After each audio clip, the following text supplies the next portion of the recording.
réussi un taux de recouvrement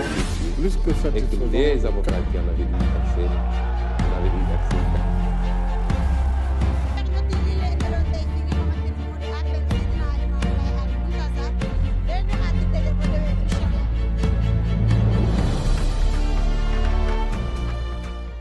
bu ñëw kenn man du ma wax Sonko li mu wax Adji Sarr mais dama koy wax ne Sonko bu tegoon yaayam bi ñuy xam ñun ñi fépp teg Adji Sarr ñoom ñaar kan moo ci gën a nuru golo foofu laay terminé asalaamaaleykum wa rahmatullahi. mais Sénégal yi nga xam ne ñoom ñooy voté Sénégal yi nga xam ne ñoom ñoo faloon président en 2019 jox ko 58% Sénégal yi ngi foofu tuddi den law bu président soxlaa ñu delloo ko. donc pour continuer ci Adji Sarr ak Sonko damay wax Sénégal yëpp ñu bàyyi xel benn mbir son excellence monsieur le président de la République même tey moom bu décidé woon moom ci kawam ne dafay toog du def deuxième quinquennat ñun ñooy taxaw ne ko son excellence loolu dañ koy xeex pour moom mu nekk mu dem def li nga xam ne moom mooy candidature pour élection 2024. ñun suñu combat la ñun pare nañ pour le président Macky Sall ñun ñu jàkkaarloo ak son excellence pour mu def deuxième quinquennat bi ñun mouvement présidentiel bi parce que defuñu ko pour son excellence pour ay famille non mais dañ ko def pour l'intérêt du Sénégal l'intérêt de l'Afrique voire même l'intérêt du monde parce que ku ne xam ne tey le président Macky Sall dama koy faral di wax lu bëri nañu xool depuis 2012 ak léegi ñett yi gën a am solo ci àdduna moom le président Macky Sall dañ ko ci jox cër boo xam ne c'est extraordinaire nañu xool fu ñuy waxee jàmm fu ñuy waxee développement fu ñuy waxee économie xoolee depuis 2012 ba léegi fépp fu ñu teg table pour loolu président mi ngi ci kanam mais da ngeen yaakaar ne loolu président dafa tëdd di nelaw pour am loolu non donc loolu bu ñu ko kenn yàqal ñun Sénégal yi. maintenant pour revenir ci ki nga xam ne moom mooy Ousmane Sonko ak Adji Sarr ñun ñëpp xam nañ ne li leer te ñëpp xam ne dafa leer ku ko wax ak ko woo ñi koy wax ci kaw mooy Adji Sarr Ousmane Sonko daf ko violé leer na ñëpp parce que li wér mooy. Adji Sarr amul intérêt ñëw di taxaw te ku ne xam ne tey pression bi tege ci aw Adji Sarr bu fekkoonte ne ku tegewul taxawul ci fu dëgër la daw na bu yàgg ñu ngi ànd ak moom daw nañ bu yàgg donc li muy wax c'est clair et net maintenant li fi nekk mooy Ousmane Sonko def na ay bêtisam ba pare bëgg a sukkandiku ci la jeunesse sénégalaise pour que ñoom ñu ànd ci lan naka lañu mën a fexe ba sacrifier Sénégal yi la surtout particulièrement la jeunesse te loolu dañ ko war a bañ maintenant li fi nekk encore une fois mooy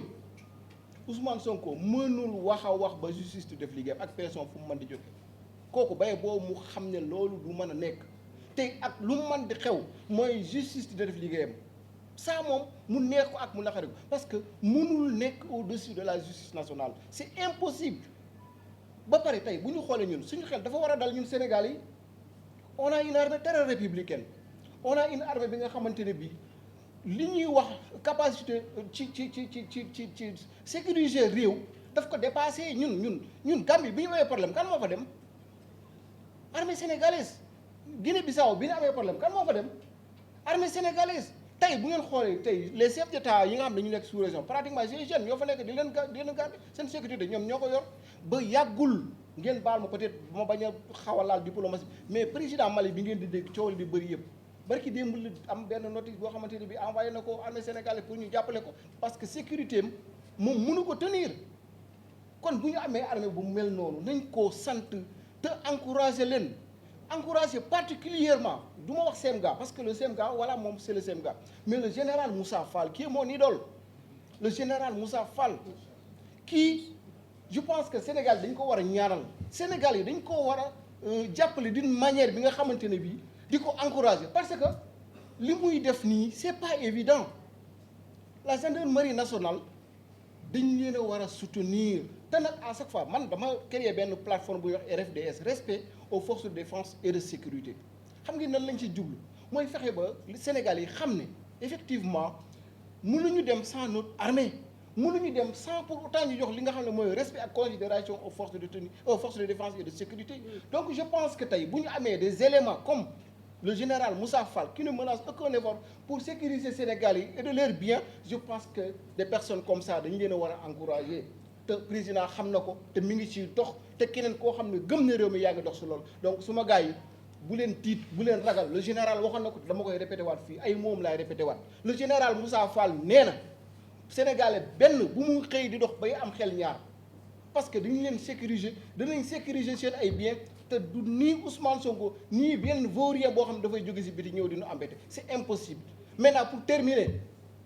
Ousmane Sonko traité na une sénégalaise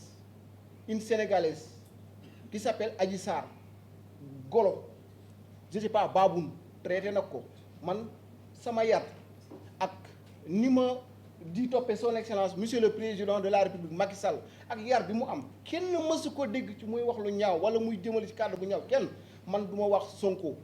li mu wax Adji Sarr mais dama koy wax ne Sonko bu tegoon yaayam bi ñuy xam ñun ñi fépp teg Adji Sarr ñoom ñaar kan moo ci gën a nuru golo foofu laay terminer asalaamaaleykum wa rahmatulahi taala wa barakatu merci beaucoup